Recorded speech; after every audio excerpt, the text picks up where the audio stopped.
Do you have a Softail that's just a little soft in the tail? When you hit a bump, the shock goes right up through your vertebrae and into your teeth. Well, it might be time to replace your rear shocks. So on this 98 Softail Heritage, we are going to replace the rear shocks with some aftermarket shocks, but also the customer has bought a axle pivot kit. So we will be replacing the rear swing arm axle bolts, bearings, washers, circlips, and where's the shaft? Gotta have that, and a new shaft. So if you've ever wondered what it takes to do this, which is quite a bit, you've knocked on the right door today. Welcome back to Butler Customs Motorcycle Shop.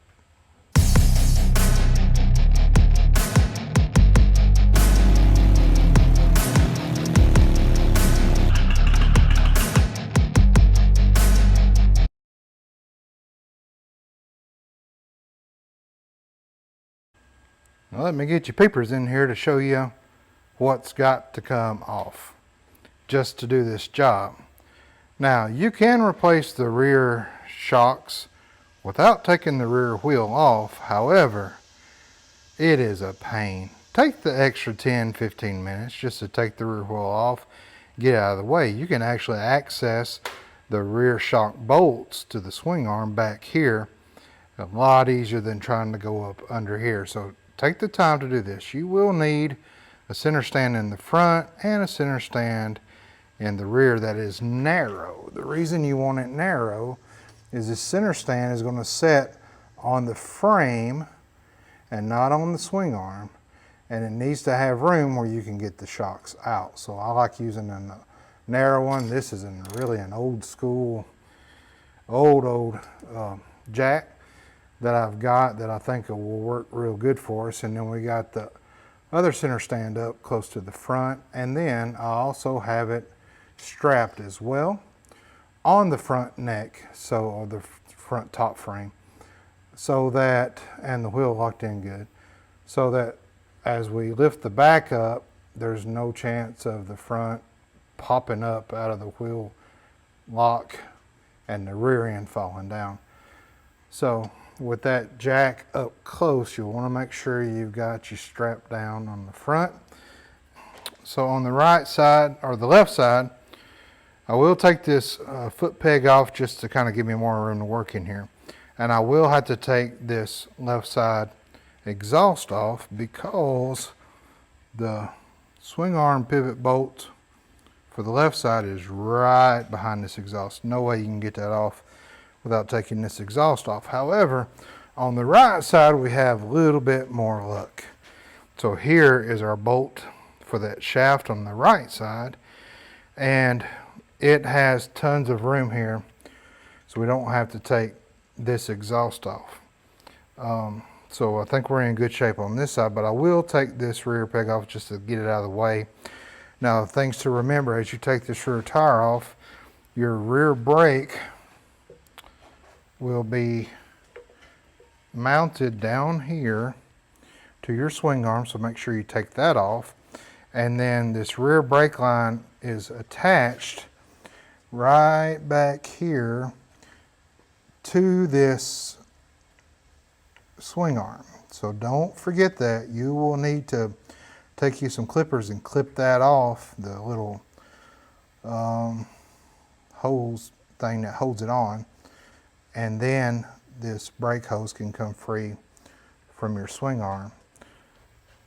So we'll go through all that as we start, but let's go ahead and get this rear tire off, and then we can start with that exhaust. Now here is the pivot shaft, and on this model years, these pivot shafts have a cutout on both sides for a wrench or vice grips to hold it in place while you tighten down the bolts. And these are an upgraded bolt kit. Got the really nice Allen heads on them.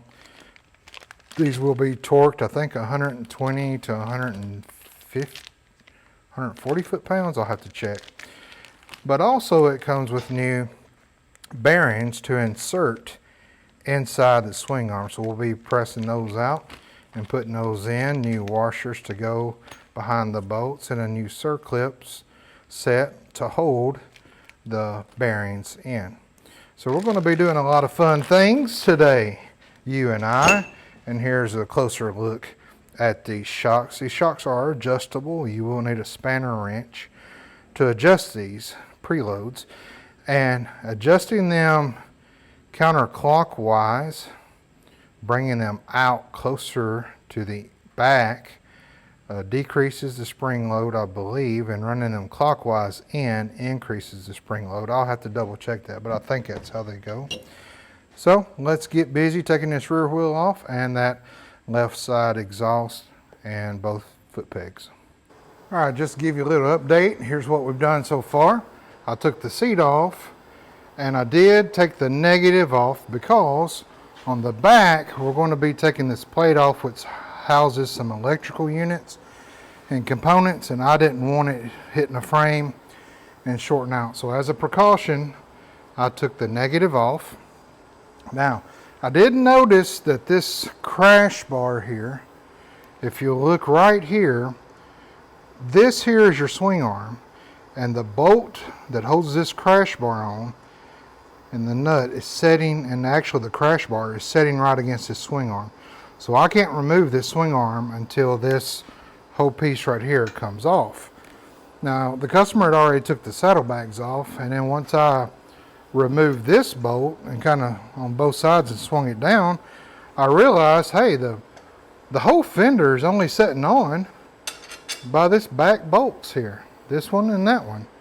And so I thought, well, why don't I just take the rear fender off? That'd be so much easier to get access to things up in here, and I won't be looking under it or having to jack the bike way up to get the wheel out. So I just undid these two bolts. And as far as wiring, you have this component on a 98, all your relays, that sets in this housing. This housing sets on your fender. It kind of sets indented with two little plastic tabs, which this was already broke, but I didn't break it. But I'll try to maybe plaster weld it back together. But two little, just like on car tabs, you know, like door panel tabs kind of. So I've got some of those laying around I can put back in. You pop those off, this whole thing raises up, and then there is just one harness that runs. See, I took this harness off, but I didn't even have to because that's the CDI box there, or your turn signal wire. So we can plug that back in. But the only wire you have to take off is this one right here that runs to your brake light and tail lights and turning lights. Undid that, and then the whole fender came off, and I was able just to lightly place it down here and set it to the side. That gave me access to just slide the wheel out. Now what you'll have to do to get the wheel out and the belt off of this, take that chrome cover over the top belt and the one off the bottom belt, and that's them laying right there. Now you know me, you won't find any bolts laying around here because I put every bolt back in the hole that it's going out of. That way I know for a fact that went with that. So now I'm going to get this bar off, taking this 3/4 inch nut off. This whole thing assembly will come off, and on the other side the same for this. So this whole thing right here, which has got a little kind of a catch brace that rides on this whole thing will come off once I take this nut off, and I've already kind of got it loose. And then you've got this bracket here, which I assume was for his bags as well. So I'll keep that all together so I know what it came off of. As far as the exhaust, man, that was so easy. Two mounts here that hold the muffler pipes on, and then as far as the header, it's just snaked up around here, all one piece. And instead of like on the Electroglides or touring bikes, how it's a piece that you take off right back here, and then You have to take it off the front pipes, and so you got to take your front pipes off. It didn't. It come right down to here and disconnected. I really like this setup. I'll show you here. That's a nice setup. So I didn't even have to take my rear exhaust header bolts off, which is always, you know, you're kind of sitting on needles when you're doing those, especially if they're rusty and you're like, I'm about to snap this bolt off, this stud off, and pull this head to put a new stud in or get that old stud out. Luckily, did not have to do that with this. Didn't have to take a single chrome cover piece off or anything. So that just slid out once I took the clamp off. I can leave all this on. So I really like the way the Softail's set up in that, you know, 89 to 99 era probably. Really like that. So next, I'm going to get this off, and then we can start working on all the electronics.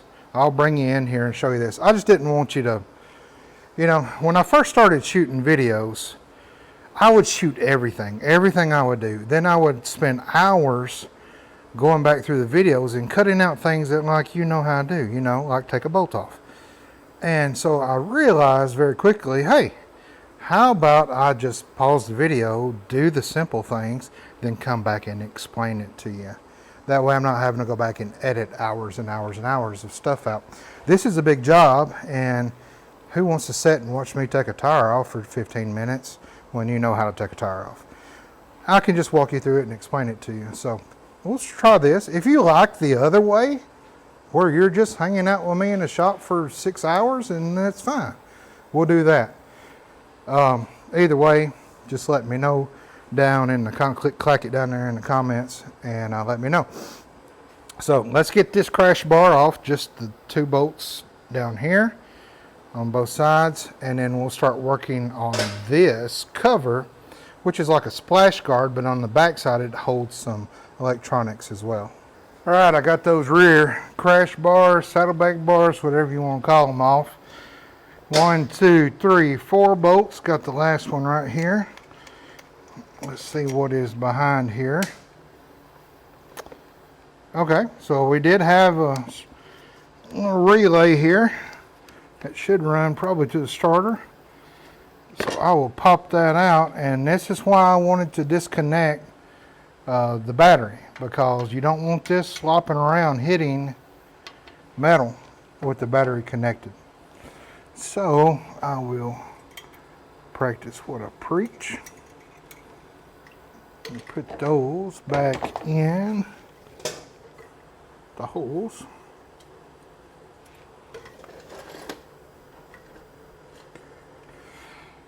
You say, man, you know, that habit you got, that takes a lot of time to stop and put the bolts back in the holes. And it does, but you'll lose your mind when you've got a box of 38 bolts and washers and nuts, and they all kind of standard. They kind of fit each other, but some might be longer than the other.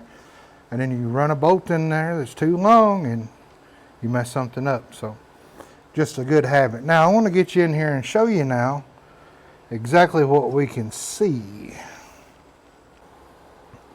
All right, so I got you sitting right up on the table like a doctor's exam, but now you get a good bird's eye view of the swing arm. Here's the belt.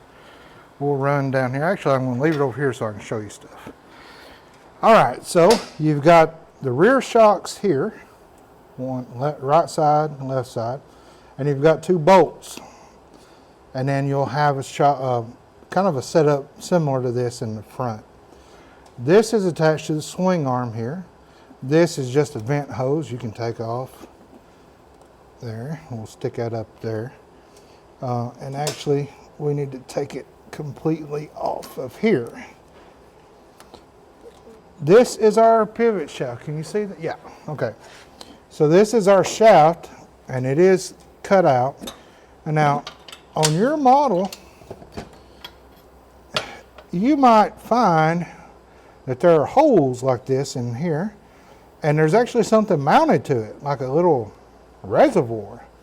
And what that is on the older model shocks in the rear, they had reservoirs, they had fluid, and the reservoir was attached to the shaft. And those things are under pressure, and if you ever break the seal or break the pressure on those things, they're destroyed. You might as well get new shocks. At least that's what the manual says. I've never worked on those before. I've done these style, the Fat Boy newer styles on a Fat Boy, so I'm kind of familiar with these. And now all we have left to do is to take these two rear shock bolts out, and then our swing arm is free to pivot. Then we can take this pivot shaft out by removing the two bolts on the outside of the frame. Then the whole swing arm assembly will come out, and there should be some spacers in between the swing arm and the frame that'll come out as well. Now we do have this hose here, brake line hose. It was attached right here, which you can bend up and move out of the way. But on this swing arm up here, it's actually, can I get under? Oh yeah, awesome. It's the same way. In the manual, it'll tell you to cut it, but either somebody's already cut it or they made it with a bendy thing. There we go. So you'll want to take your brake pad now, your caliper, and run it up through here over this way, and I like to set it where it's not hanging. Set it on that box there, so there's not a lot of tension here. Now we can slide. No, hold on. The swing arm's still got to come out. Okay, scratch that. We're going to leave this down here. Yeah. Now these should be torqued on there pretty good. So I don't think I've got enough room for a socket to fit on really either side. So it's going to have to be a wrench and a little bit of persuasion. All right, so I've got a wrench on this. Careful of the brake line. Actually, let's get the brake line on the back side there so we don't pinch it. And then I've got an old bent fork tube that works pretty well. So I'll put it, let's say right there. And with the fender off, that makes this pretty easy. Now once they break, you can pretty much almost twist them with your hand, and they'll come off.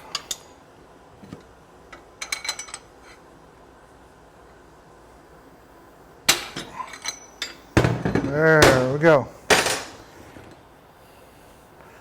Now that they're broke free, we can take our time and just spin them out. We will be reusing these bolts if the threads are okay with them. The manual says if you replace these bolts, replace them with grade 8 bolts.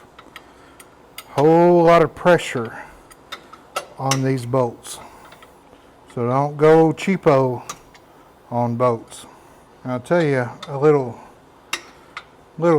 not really necessarily secret, but a little tip. If you go to some hardware stores, you're going to spend a fortune in bolts because they're priced individually. If you go to some farmers supply stores, you'll find that they weigh bolts and nuts and washers by the pound. And boy, you can save a lot of money that way. So that's what I do. Now some specialty bolts and smaller bolts, they don't offer in that way, but it'll save you a whole lot of money if you got to replace a lot of bolts. So if you do it that way, every bolt can be upgraded to a grade 8 bolt that you might need. Well, that right side didn't want to come out to the last thread. These are the bolts for the rear shocks, so they're threaded and then they're kind of collared. They're collared here to go up on the rubber mount. They're kind of like rear shocks on touring bikes or sporties, where they've got that shoulder that sets over the rubber grommet inside the shock. So if you do replace these, look for ones with the shoulders like these, and they're pretty common because they're used on a lot of bikes, a lot of Harleys. Now all that's left to do, this swing arm pivots now up and down, and we will take this bolt out and the bolt on the other side, and with this groove here in this shaft, we can hold that while we impact these off. These are under quite a bit of torque. You will need to impact them or have a big ooga booga on you. I find zipping them off is really, to me, the best way. Now these bolts did come out fairly easy. They are big 1 1/8 head bolts that come out, but you need to inspect these threads, make sure they're good. These are fine threaded. And when I took the last one out, this pivot arm came out right here, and I did have to put a wrench on here to hold to get that last bolt off, but it come out pretty good. And when that came out, the shaft fell out and the whole swing arm assembly kind of fell out with it, so we'll need to snake some stuff out. Now on this bike, it did have the exhaust hanger right here that goes up against that, was wedged in there, so when that bolt come out, this come out. Other side doesn't have quite the same setup. So now we can snake this belt out here from the top, get it up out of the way. And now our brake caliper can, whoop, didn't mean to hit you, can come out of the way. With that, we've got our whole swing arm here. Now there were washers that set inside here, so you'll want to take note of that. Of course, our kit come with new washers. And then this is the bearings here. So they were, probably time for some new ones. What we will do, as you can see here on the inside, there's some circlips, so we'll get those out, and then we'll push these out. So we did get the bearings out. One was in pretty good shape. The other one was not. It was seized, and now it's moving a little bit, but they were seized in there. I tried to put an inch socket on there, big socket on the bottom, clamp, and then to press it, because I don't like shop pressing on this, because I can see that swing arm kind of pivot, you know, when you're pressing on, you actually press from the back out. So what I did, I went to the shop press, got a long shaft to go down inside to here, and then put my 1 inch on here and press it out that way. That way there's not, if you do it from up here, could flex, and then when you go to put your new pivot shaft in, which this is the old one, you're going to have trouble, and your washers and spacers, it's not going to line up because you've actually squeezed those pivot arms in. So if you're going to use a shop press, always press it from the inside of the swing arm out. And so these came out. Now what I like to do is take a green pad with some WD-40, and I like to kind of work it around inside here just to get out any kind of debris, rust, crud, where that bearing is set in there for so long. This will help when you press the new ones in. They'll go in a lot smoother, and it's already kind of oiled up for you. There we go, nice and smooth now. I think this side was our troublesome side. I can feel it's a little bit rougher on the inside. There we go. Now when we go to put these back in, I'll take my circlip and actually put on this bearing and then press it from the inside out till that circlip is seated back where it should be. There should be a gap here, and that's for the new washer to go down on as a kind of a spacer. So I'll go do that and get these pressed in, and then we can start putting the swing arm back together. All right, now our new bearings are in, and to get those in, you will need to actually press them in from the outside down enough where you can get a circlip on them, and just enough so that when you put the circlip on, you can take a 1-inch socket, put on the back of here, and tap until this circlip will not move. Now you want to make sure your circlip is down good, completely clipped in that groove before you start pressing it back down to seat it good. So both of these are done really well. They're really good and tight, and we're ready to put the swing arm back on. But before we do that, let's go ahead and put our new shocks on. We've already got the rear bolts out, and we've got room up front to just go ahead and take those 2 front bolts out and drop the shocks out and put our new shocks in. So here we are up underneath the left side of the bike getting that bolt out. Now this bolt is a mess. It doesn't leave you enough room to put a short socket and ratchet on. And it's a 3/4 inch, and my 3/4 inch is so long that I can't get under there, and then this shock here hits the wrench. Now you're supposed to have a torque adapter like this, but I don't have a 3/4 inch to go up in there, and that would be ideal.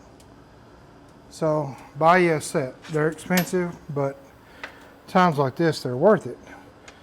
However, what I was able to do is get a short 3/4 inch socket on the nut, the bolt. Then I was able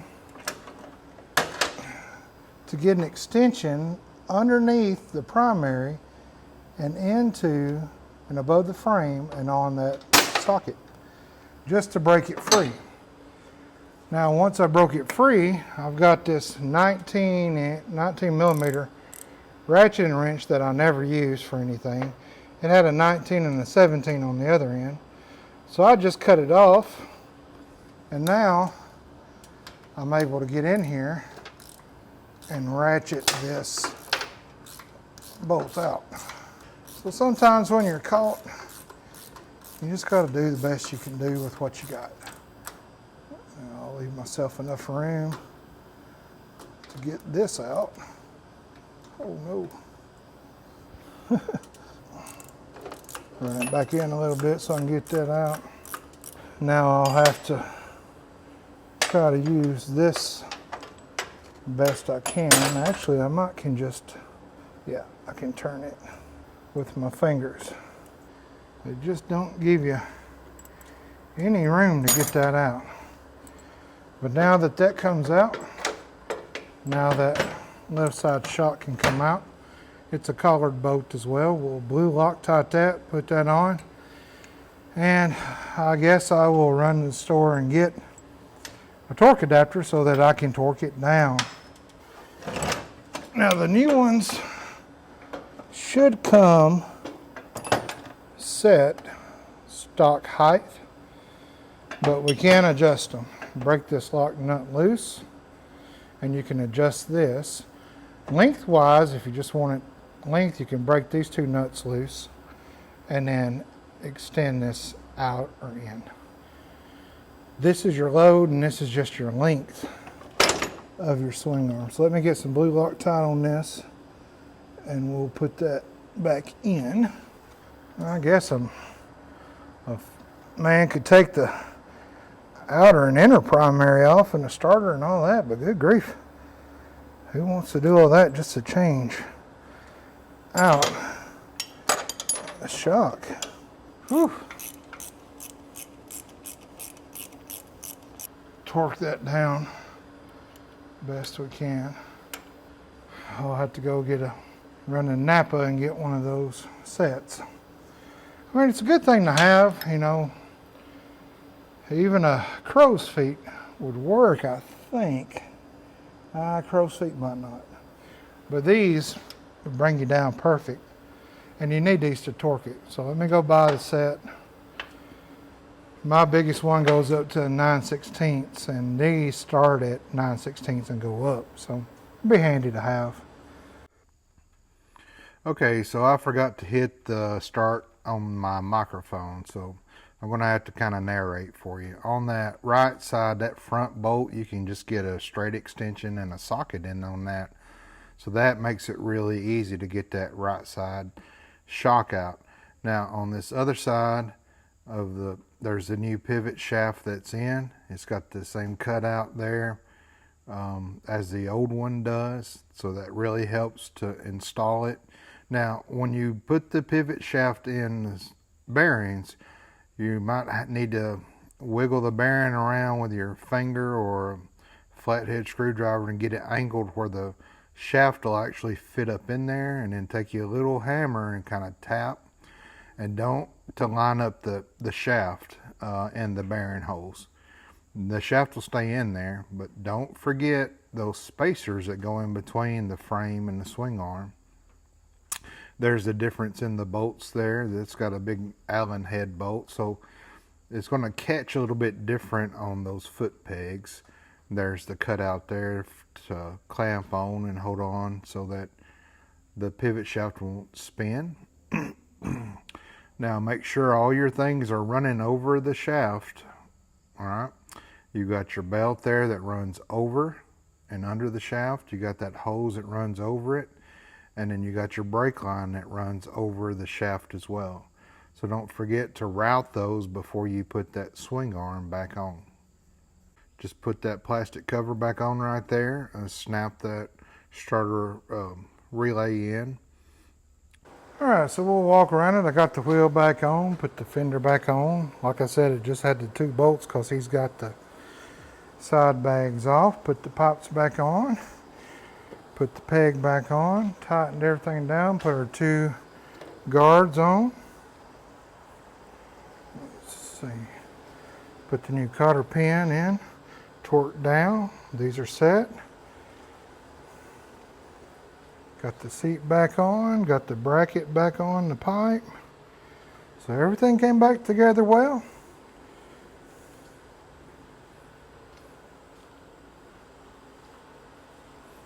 Even found a bolt to fit in his pipe. It wasn't bolted.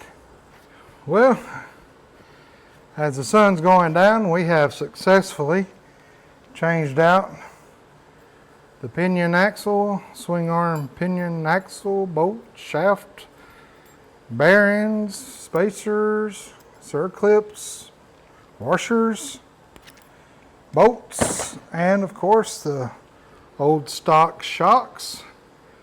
And we have some brand new nice adjustable chrome shocks, and looks like it's got a different height setting to it.